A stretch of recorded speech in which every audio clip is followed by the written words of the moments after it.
Un bon dia, en Joan Brossa li va dir a Carles Santos: «Toques molt bé el piano, però... i ara què?» Com el propi Carles Santos va reconèixer més tard, la pregunta va ser mortal.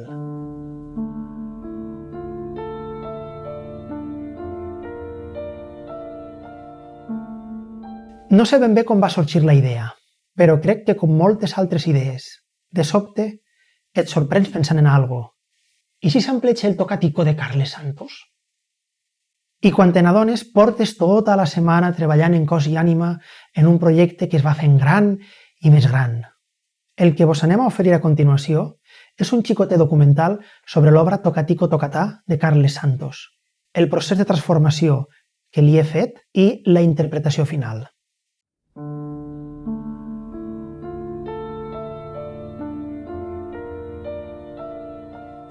Parlar de la figura de Carles Santos i fer-li l'honor que es mereix és una tasca incommensurable.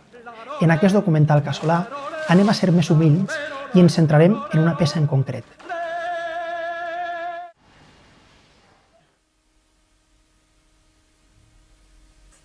Tocatico, tocatà. Tocatico, tocatà. Tocatico, tocatà. Aquesta peça vocal ha sigut anomenada per Llorenç Barber com el Ur-Song de Carles Santos.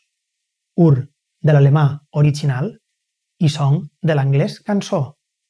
La cançó original. Així que deixem que Llorenç Barber ens parle d'aquesta cançó original de Carles Santos.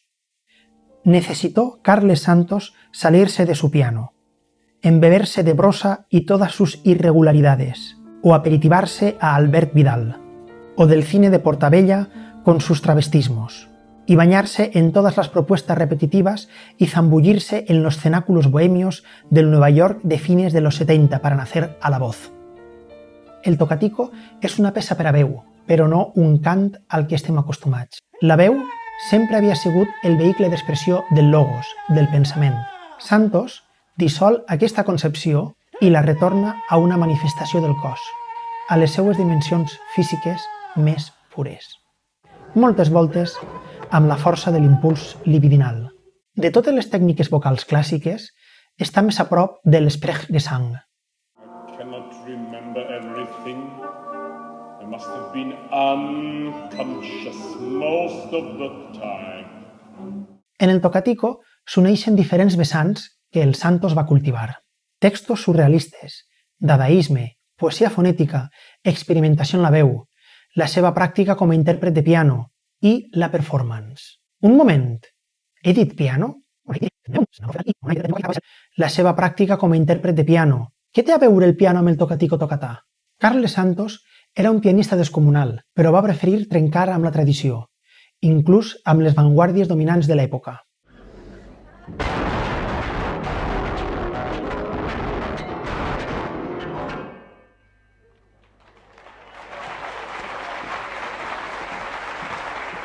No oblidem, com recorda Llorenç Barber, que en 1974, en la creació de l'Associació de Compositors Catalans, els membres més representatius de les vanguardies dodecafòniques van impedir la entrada de Carles a l'associació en els seus inicis. L'element percutiu del tocatico tocatà recorda molt als típics gestes pianístics d'altres obres de Santos. Una sola línia, alternància de mans, ritmes repetitius i quasi tribals. La veu va ser el vehicle alliberador de Carles Santos, de donar corporalitat, d'implicar-se físicament en la composició i, com proposava Marina Abramovic, d'alliberar-se del pensament. Carles Santos va gravar Tocatico Tocatà en 1981 a Nova York, en un disc anomenat Voice Tracks. Aquest era una recopilació d'obres vocals interpretades per ell mateix. Recordem algunes paraules de Santos rememorant aquella època y la seva relació amb el piano. Cuando comencé a trabajar con la voz, era la época en que todo el mundo podía hacer de todo, como decía Cage. De todas maneras, se nota mucho que soy pianista. Yo creo que Tocatico Tocatà es una obra de piano.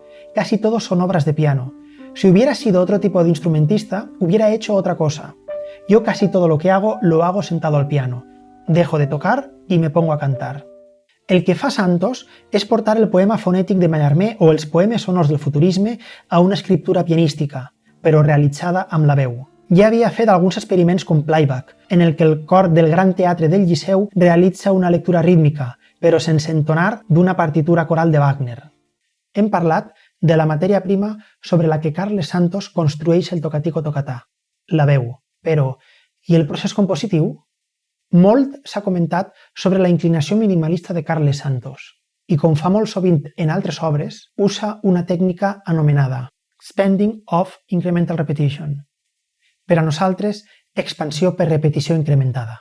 És a dir, partim d'una idea generadora senzilla i a mesura que succeeixen les repeticions anem afegint nous elements. És una fórmula generadora de música que és molt fàcilment percebuda per l'oient, que pot acompanyar perfectament aquesta evolució durant tota l'obra.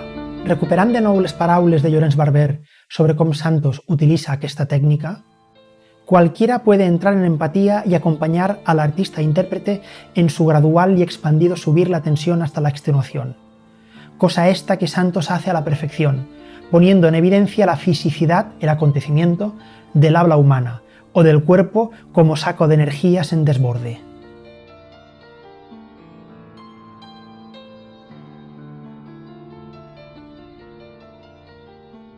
Ara vaig explicar-vos el procés de transformació que ha aplicat aquesta peça, per tal de que la veu de Carles Santos es pugui convertir en un piano. Bàsicament, es tracta d'una tècnica anomenada sampleig.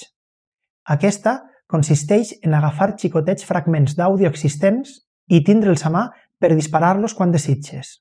És una tècnica musical molt utilitzada en l'escena del rap i el hip-hop. El primer és aconseguir un àudio original de Carles Santos interpretant la peça. Actualment, les dues fonts primàries que podem trobar a internet són aquest vídeo famós de YouTube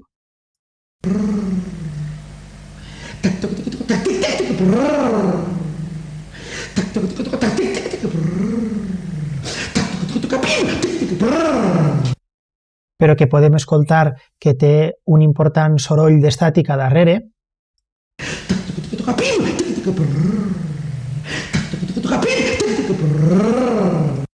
a més que no és la gravació original que va fer a Nova York, però sí que podem tindre també accés a la gravació original que sí que va fer de Tocatico Tocatà a Nova York.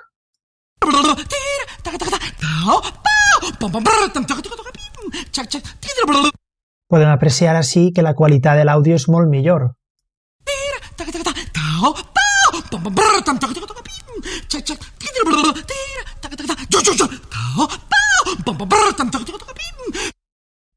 Bé, així tenim l'àudio original del Tocatico Tocatà de Carles Santos. Anem a escoltar un breu fragment. Tocatico Tocatà. Tocatico Tocatàctic. Com veieu, n'hi ha molt de soroll de fons del vinil. N'hi ha que primer que restaurar-lo una mica. Anem a passar una sèrie de processos diferents que ens ajudaran a aconseguir que soni millor. Per exemple, primer hi ha que llevar els clics, tot aquest tipus de clics. Anem a aplicar-ho a tot. Ara ja no tenim clics. Tocatico Tocatà. Però encara queda més soroll de fons. Anem a fer un altre procés diferent. Anem a escoltar primer el que volem llevar, per assegurar-nos de que no llevem material important.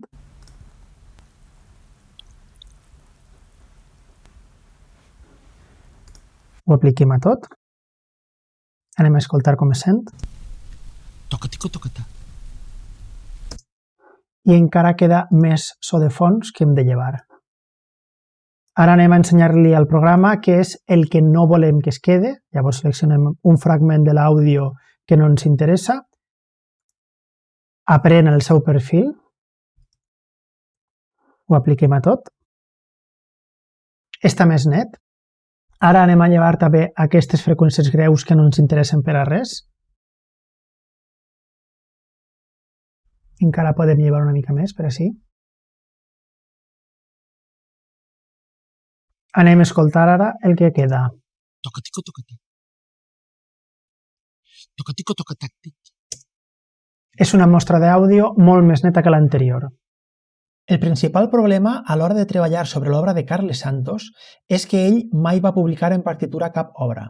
Llavors, Tot s'ha de fer prenent com a referència els manuscrits, que a voltes són simplement recordatoris i no contenen molta informació. Del Tocatico Tocatà s'ha pogut accedir a uns manuscrits que estan a la Fundació Caixa Vinaròs, que actualment atesora tots els seus quaderns musicals. No obstant això, les versions encontrades o bé no estan acabades o bé són versions per a cor.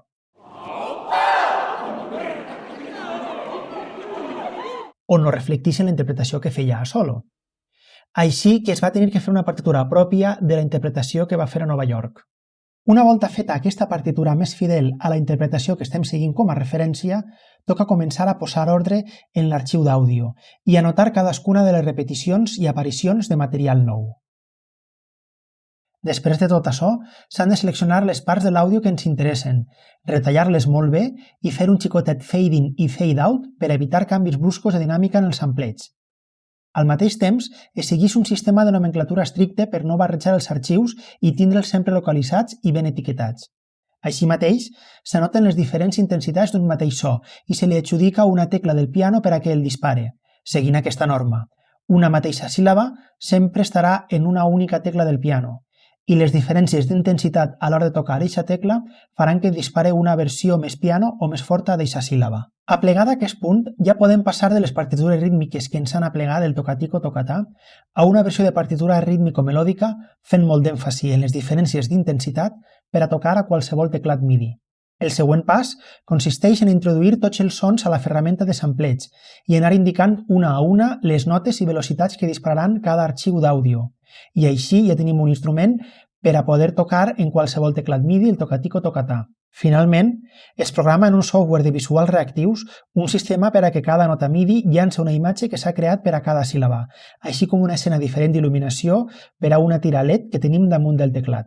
I ara anem a veure el resultat de tot aquest treball. Espero que vos agrade.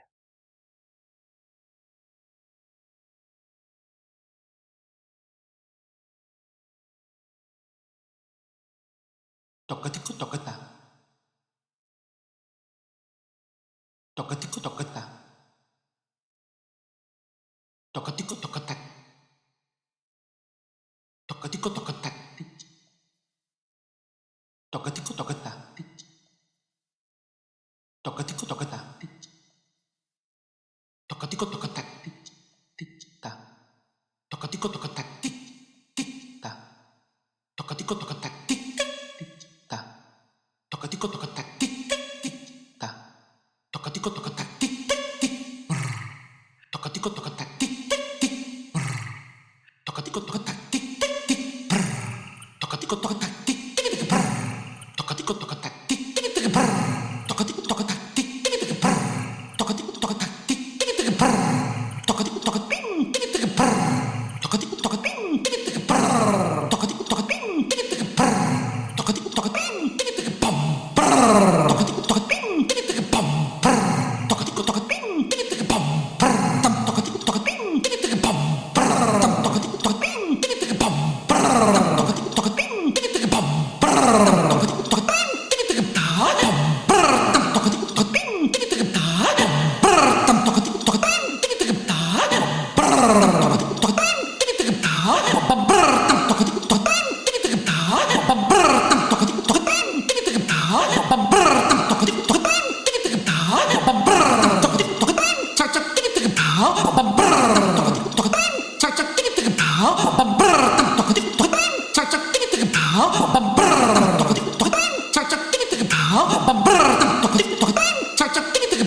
Cha cha